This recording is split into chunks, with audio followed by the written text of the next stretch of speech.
Welcome to our channel. इस वाली video में मैं बेसिकली आपको बताने वाला हूं कि आप कैसे यूसीट की प्रिपरेशन कर सकते हैं। Part A and part B दोनों का बताऊंगा। बहुत सारे कमेंट्स आ रहे थे कि कोई एक वीडियो बना दीजिए जिसमें हमको पता लगे कि कहां से स्टार्ट करें preparation part A and part B की, और कब से स्टार्ट करें, व्हेन टू स्टार्ट भी मैं इसमें बताऊँगा। एंड कोचिंग्स के भी बहुत सारे डाउट आ रहे थे कि कोचिंग लें या नहीं लें, ड्राइंग की कोचिंग लें या पार्ट ए की कोचिंग लें। इससे मैं आपके रिलेटेड सारे क्वेश्चंस के आंसर दूंगा इस वीडियो में। जो बच्चे आईआईटी में हैं उनसे डिस्कस करके तब मैंने इन क्वेश्चंस को बनाया है एंड उनके थॉट्स भी लिए हैं कि आप बताइए मेरे को क्या क्या मैं सजेस्ट करूं।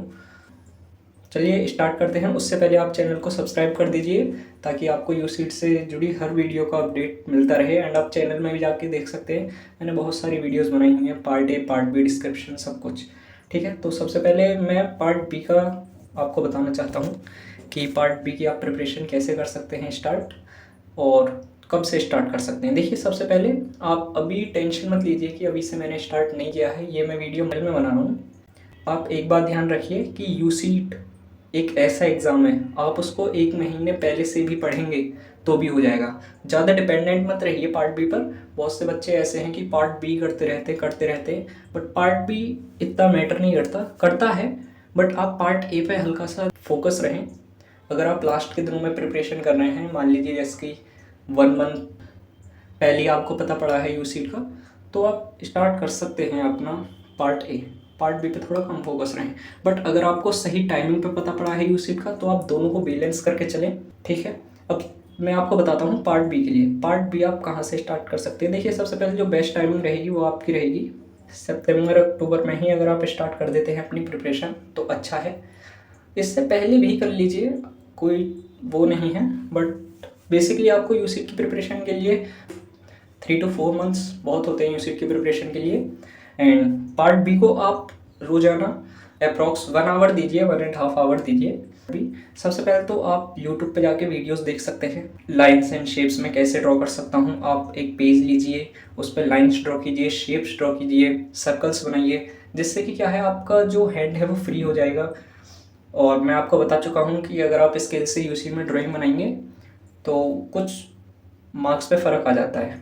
ठीक है, तो प्रैक्टिस कीजिए, प्रैक्टिस से आप बहुत अच्छा कर सकते हैं ड्राइंग में। सेकंड, आप पर्सपेक्टिव सीख लीजिए। 1 2 3 हर तरीके का पर्सपेक्टिव आपको आना चाहिए। सबसे पहले आप लाइंस की प्रैक्टिस कर लीजिए, उसके बाद आप पर्सपेक्टिव पे आइए। यूट्यूब पे बहुत सारी वीडियोस आपको मिल जाएंगी कि पर्सपेक्टिव 1, पर्सपेक्टिव 2 एंड 3 कैसे बनाएं। सबसे पहले 1 से स्टार्ट कीजिएगा, फिर 2 पर जाइएगा। मान लीजिए कोई एक आप किचन का सीन ले लीजिए, पहले इसको 1 पर्सपेक्टिव में बनाइए, फिर उसको 2 में बना के देखिए, एंड उसको 3 में। जितना आप इमेजिन करेंगे एंड उसको ड्रॉ कर पाएंगे वही अच्छा है आपके लिए। मान लीजिए आपने कोई एक सीन सोचा माइंड में एंड आप उसको पेपर पर नहीं बना पा रहे, तो ऐसा नहीं होगा। आपको वो बनाना आना चाहिए पेपर पे, क्योंकि आपको पता है यूसीट में आपके सामने क्वेश्चन आएगा एंड आपको इमेजिन करके वो सब बनाना है पेपर पे। ठीक है, तो इसलिए ट्राई कीजिए कि आप लोग इमेजिन करें एंड उसको ड्रॉ कर पाएँ। ठीक है, एंड उसके बाद सबसे पहले आप जैसे पर्सपेक्टिव एंड लाइंस आपकी हो जाएंगी, उसके बाद आप देख सकते हैं कि यूसीट में लास्ट ईयर से ह्यूमन फिगर्स भी आ रहे हैं, तो आप ह्यूमन फिगर्स भी बना सकते हैं। ऐसा नहीं कि आपको बिल्कुल पोर्ट्रेट्स बनाने हैं, नहीं, ऐसा नहीं। ह्यूमन फिगर बेसिकली जैसे कार्टून टाइप्स आप कार्टून में देखते हो, आप एक एक तैयार कर लीजिएगा, एक चाइल्ड का and young boy and old man. So आप इनको ट्राई कर लीजिएगा with different different poses and position और साइड। मान लीजिए कोई आपने एक चाइल्ड लिया, चाइल्ड का आपने एक फिगर बनाया पहले। ठीक है, पहले उसको सामने से दिखाइए, फ्रंट उसको कैसा दिखेगा, एंड फिर आप उसको साइड से दिखा सकते हैं।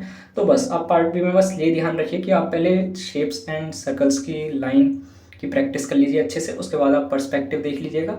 एंड मैंने जो ड्राइंग की वीडियो बनाई है, आप मैंने उसमें एग्जाम्पल्स दिखाए हैं कुछ कि कैसी ड्राइंग्स बनाते हैं। आप उस वीडियो को भी देख सकते हैं, ऊपर यहाँ पर वीडियो आ गई होगी, पहले आप इस वीडियो को देख लीजिए। एंड उसके बाद आप ह्यूमन फिगर्स पे ध्यान दे दीजिएगा थोड़ा सा, एंड उसके बाद इमेजिन एंड ड्रॉ। और ये मैं सोचिए कि आपके पास टाइम कम है।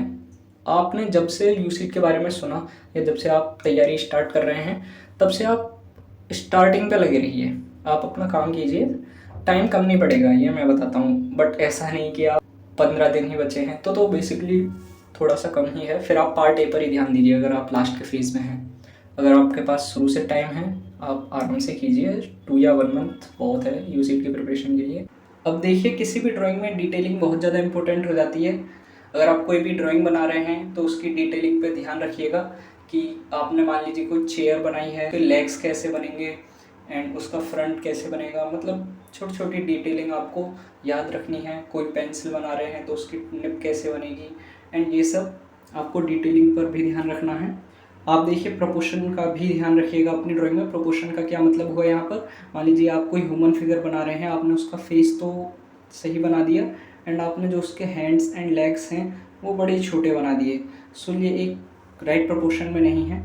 एंड उसके बाद आते हैं हम क्लियरिटी।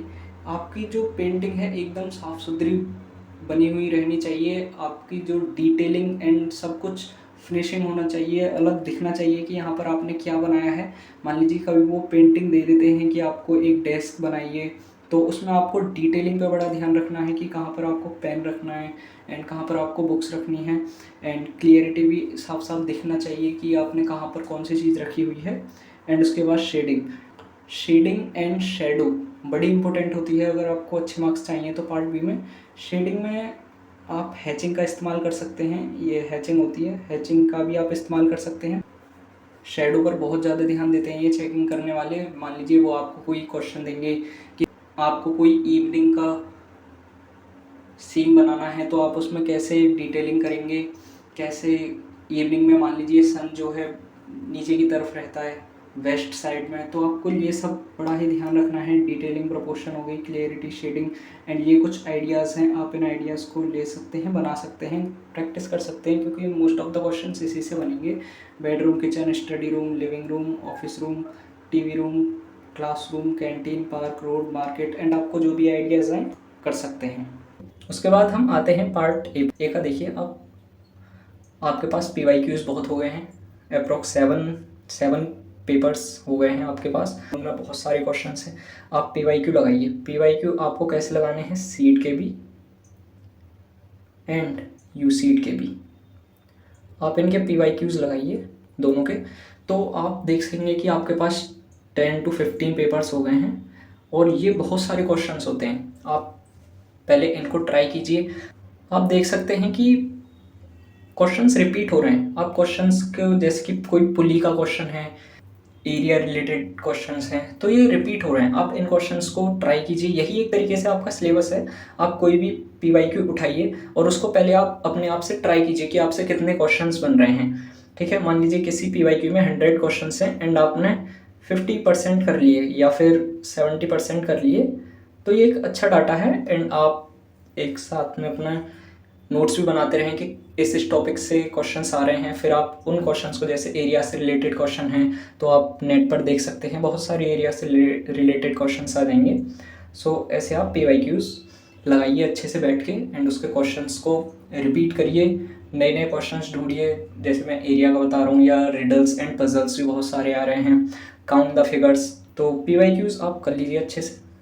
ये अगर आपने बिल्कुल भी स्टार्ट नहीं किया तो आप सबसे पहले PYQ स्टार्ट कीजिए, आपको वहीं से डायरेक्शन मिलेगी। ठीक, उसके बाद सोर्सेज के ऊपर मैंने वीडियो बनाई हुई है, यहाँ पे आ रही होगी आई बटन, उस पर जाके देख सकते हैं। मैंने फुल सोर्सेज बताए हैं, क्या क्या बुक्स वगैरह सब कुछ मैंने बताई है। एंड टेलीग्राम पे एक बुक है, the big brain, I think यही नाम है बुक का, तो उस बुक से भी कई सारे क्वेश्चन रिलेट करते हैं यूसीट में। और आप देख सकते हैं रीजनिंग की बुक्स आप ट्राई कर सकते हैं, पजल्स एंड रिडल्स एंड बहुत सारे एरिया से रिलेटेड क्वेश्चंस, रीजनिंग की बहुत सारी बुक्स आती हैं। पार्ट ए का तो आपके लिए सबसे मेन PYQs ही रहेंगे कि आप PYQs ट्राई कर लें अच्छे से।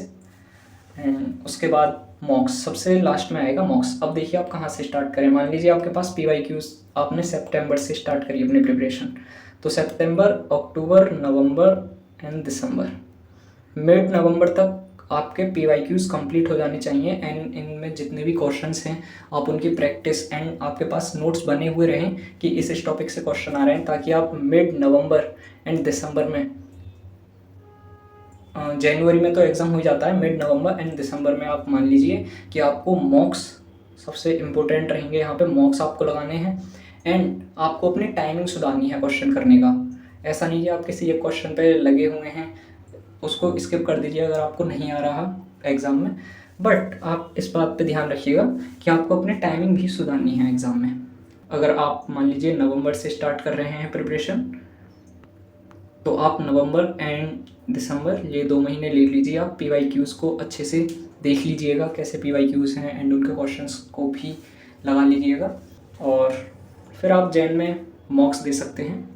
मेरे को लगता है आप किसी कोचिंग से ज़्यादा किसी मॉक्स दीजिएगा। आप ज़्यादा से ज़्यादा कोचिंग पे पैसा इन्वेस्ट करने से अच्छा है कि आप मॉक्स करिएगा। मॉक्स में आपको क्वेश्चंस बहुत अच्छे अच्छे मिलेंगे एंड आपकी टाइमिंग भी सुधरेगी, आप वो प्रेशर फील करोगे एग्जाम वाला। सो आप मॉक्स जरूर कीजिएगा। अब मैं एक और बार आपको बता देता हूँ, पार्ट ए में बेसिकली आप पहले PYQs करिए अच्छे से। PYQs में जितने भी टॉपिक्स हैं उन टॉपिक्स को आप किसी कॉपी या नोट्स में अपने में लिखें, उनसे रिलेटेड और भी क्वेश्चन नेट पर सर्च करें, आपको मिल जाएंगे। सोर्सेज की मैंने वीडियो बनाई हुई है, बहुत डेप्थ में बनाई हुई है, आप जाके देख सकते हैं। एंड मॉक्स, सबसे इंपॉर्टेंट मॉक्स।